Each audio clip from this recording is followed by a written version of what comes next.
بسم الله والحمد لله والصلاة والسلام على رسول الله سورة الفاتحة والفاتحة ما يفتتح به شيء ফাতিহা হচ্ছে এমন জিনিস যার মাধ্যমে শুরু করা হয় وسميت هذه سورة الفاتحة لافتتاح الكتاب العزيز بها এই সূরার নামকরণ করা হয়েছে ফাতিহা কেননা এর মাধ্যমে কোরআন মাজিদ শুরু করা হয়েছে ইফতাতাহা মানে শুরু করা ফাহিয়া আউয়ালুল কোরআন ফিত তারতিবি লা ফিন নুজুলি ফলে সূরা ফাতিহা তারতিবের দিক থেকে ক্রমানুসারে সবার শুরুতে কিন্তু নাজিল হওয়ার দিক থেকে নয় وسميت أم الكتاب لأنها تتضمن مقاصد القرآن الأساسية على وجه الإجمال এবং সূরা ফাতিহাকে উম্মুল কিতাব নামকরণ করা হয়েছে লিআন্নাহা তাতাদাম্মানু মাকাসিদাল কুরআন মাকসাদুন এর বহুবচন মাকাসিদ কোরআনের মৌলিক যে উদ্দেশ্য ও লক্ষ্যসমূহ আছে মাকসাদ সমূহ আছে সেই মাকসাদ সমূহকে সংক্ষিপ্তভাবে এই সূরাটি ধারণ করেছে বিধায় এই সূরার নাম দেওয়া হয়েছে উম্মুল কিতাব সেই উদ্দেশ্যগুলো কি কি সেই মৌলিক উদ্দেশ্য সমূহ হলো আল ঈমানু বিল্লাহি ওয়াল ইয়াউমিল আখির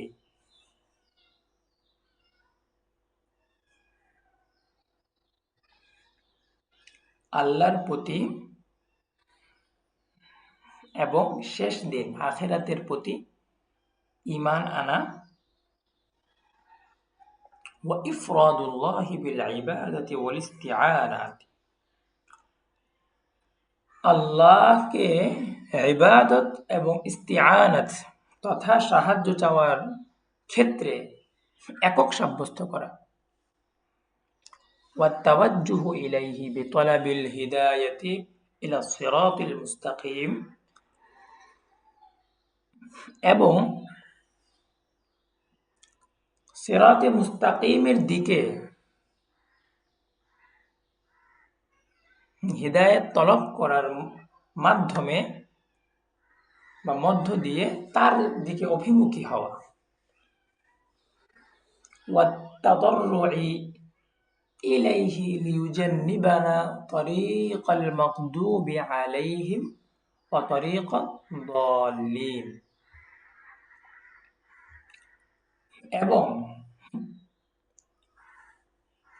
তাদাররু মানে হচ্ছে কাকুতি মিনতি করা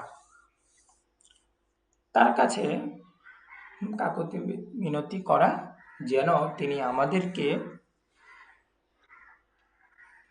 মাগদুবি আলাইহিম তথা অভিশপ্ত এবং দলিন তথা পথভ্রষ্টদের পথ থেকে দূরে রাখেন জান্না বা ইউজান্নিবুন মানে দূরে রাখা এই কয়টা হলো ওই মৌলিক উদ্দেশ্য সমূহ যে উদ্দেশ্য সমূহ সূরা ফাতিহা সংক্ষিপ্তভাবে ধারণ করেছে এবং যে মৌলিক উদ্দেশ্যগুলো পুরো কোরআনে বিস্তারিতভাবে বিভিন্নভাবে আল্লাহ তাআলা বর্ণনা করেছেন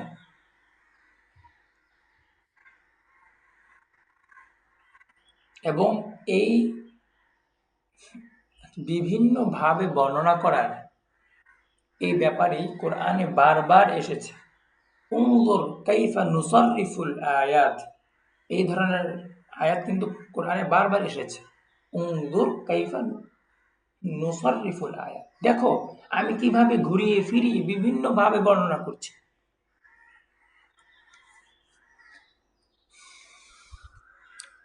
তারপরে চলেন ওয়াসুম্মিয়াত আস-সাবআল মাসানিয়া। ওয়াসুম্মিয়াত এর নাইবুল ফাইল হচ্ছে আস-সূরাত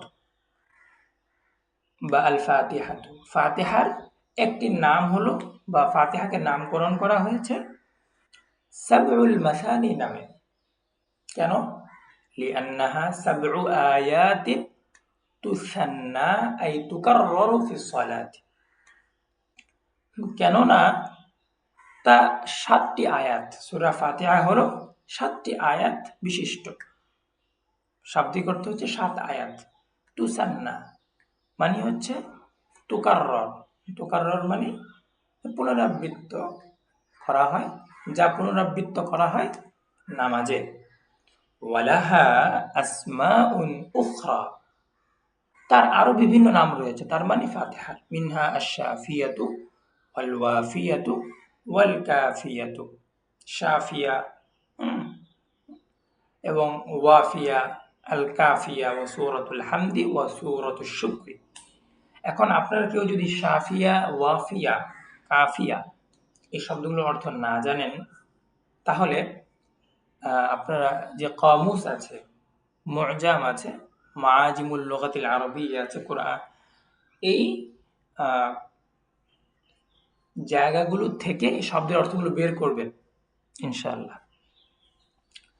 উস্তাদ কেবলমাত্র ওই জায়গাটা বুঝিয়ে দিবে যেটা উস্তাদ ছাড়া বোঝা কঠিন।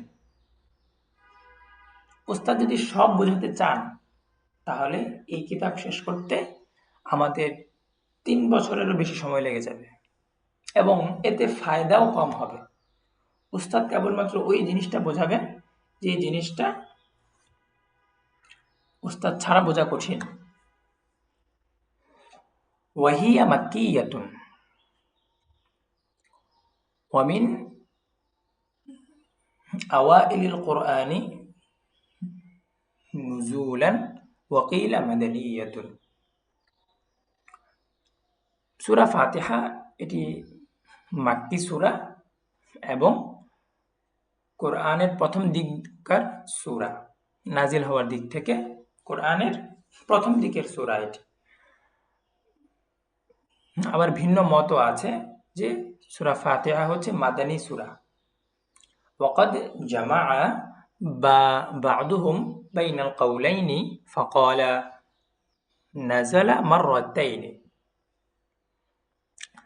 তো কতিপয় এই দুই মতের মাঝে সমন্বয় করার চেষ্টা করেছে।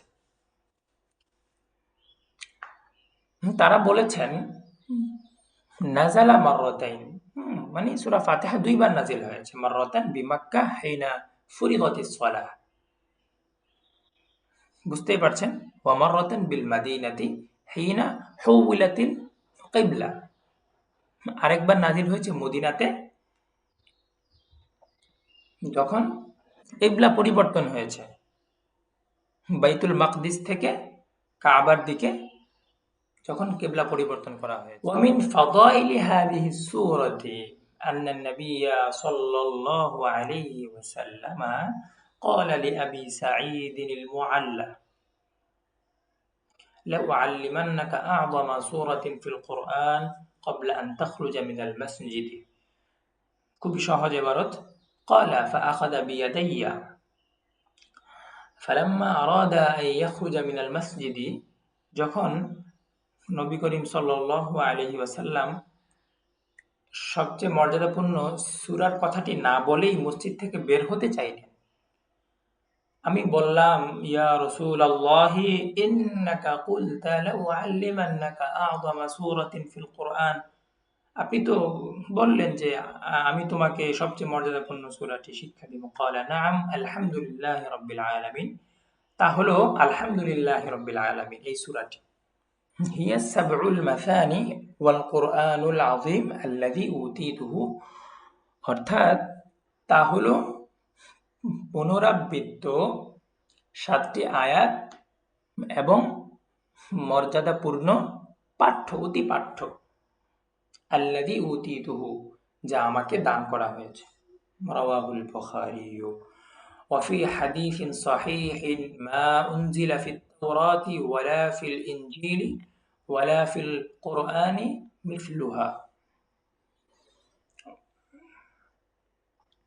ومن فضائلها أيضا أن الله تبارك وتعالى يقول قسمت الصلاة আমি নামাজকে ভাগ করেছি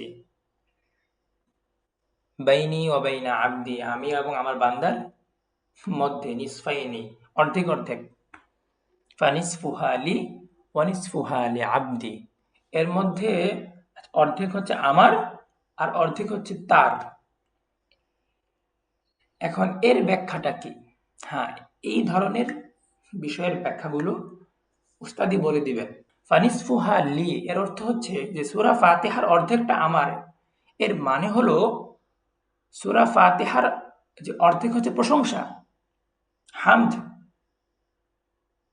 এই প্রশংসাটুকু আমার ওয়ানিসফুহা লি আবদি আর বাকি অর্ধেক হচ্ছে দোয়া বা প্রার্থনা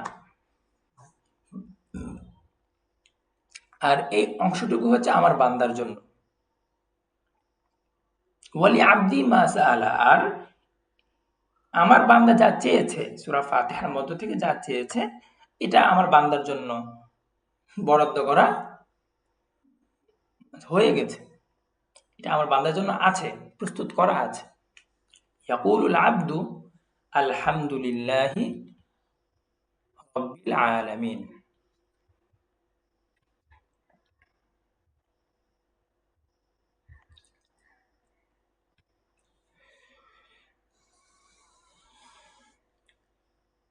ইয়াকুলুল্লাহু হামিদানি আবদি যখন বান্দা বলে আলহামদুলিল্লাহি রাব্বিল আলামিন তো আপনারা বুঝতেই পারছেন হামিদানি আবদি ইয়াকুলুল আবদু আর রহমানির রহিম ইয়াকুলুর রাব্বু আসনা আলাইয়া আবদি ইয়াকুলুল আবদু মালিক ইয়াউমিদ্দিন ইয়াকুলুল্লাহ মাজ্জাদানি আবদি এই হামিদানি আবদি আসনা আলাইয়া আবদি মাজ্জাদানি আবদি এর অর্থ এক নয় একেবারে কিন্তু কাছাকাছি হামিদানি আবদি মানে বান্দা আমার প্রশংসা করেছে আসনা আলাইয়া আবদি মানে বান্দা আমার স্তুতি বন্দনা করেছে সানা বা আসনা ইউসনি এর মধ্যে বারবার প্রশংসা করার একটা অর্থ আছে তো সেই দিক থেকে স্তুতি বা বন্দনা বলা হয়েছে ইয়াকুল আবদ মালিক ইয়াউমিদ্দিন ইয়াকুলুল্লাহ মাজ্জাদানি আবদি মাজ্জাদানি মানে হচ্ছে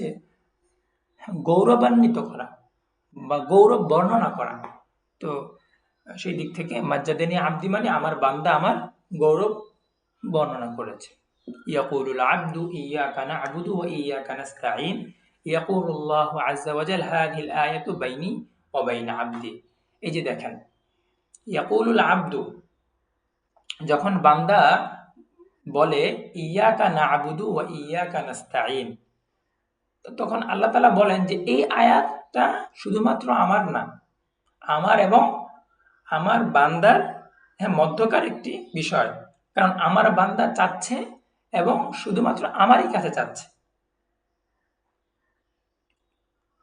অর্থাৎ সে প্রথম বলছে আমি আপনারই ইবাদত করি সে তার নিজের ইবাদতকে আমার জন্য খাস করছে তার সাহায্য চাওয়াকে আমার জন্য খাস করছে তো এই আয়াতটি তার পক্ষ থেকে একটা স্বীকারোক্তি প্রতিশ্রুতি এবং সে যেহেতু আমার কাছে চাচ্ছে আমার পক্ষ থেকেও একটা প্রতিশ্রুতি ওয়ালি আবদি মা সাআলা আর আমার বান্দা যা চেয়েছে তা তার জন্য ব্যবস্থা করা হয়ে গেছে আছে প্রস্তুত আছে ওয়ালি আবদি মা সাআলা মানে আমার বান্দা যেন মালিক হয়েই আছে ওই জিনিসের যা সে চেয়েছে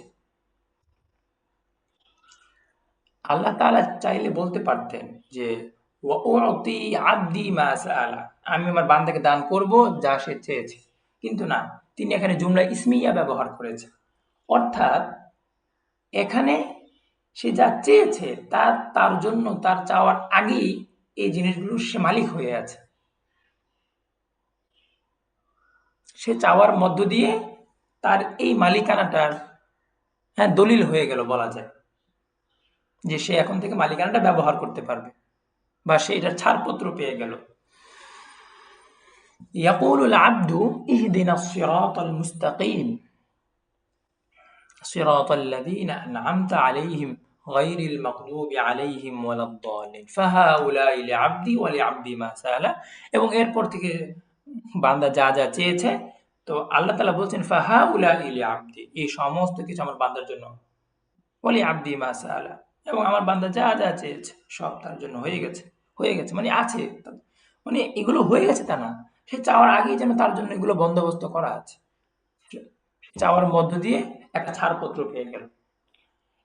এই বিষয়টা হচ্ছে বালাগাতের বিষয়, যে কেন এই বাক্যটি এভাবে বলা হলো, অন্যভাবে না বলে কেন এভাবে বলা হলো।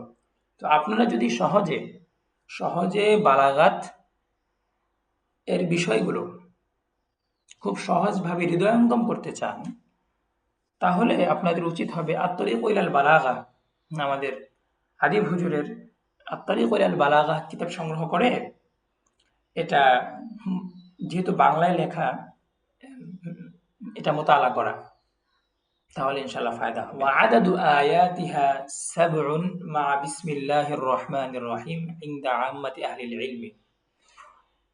অধিকাংশ আহলে ইলমের কাছে, নিকটে সূরা ফাতিহার আয়াত সংখ্যা হলো ৭। বিসমিল্লাহকে নিয়ে, বিসমিল্লাহকে ছাড়া নয়, বিসমিল্লাহকে নিয়ে সূরা ফাতিহার আয়াত সংখ্যা হলো ৭।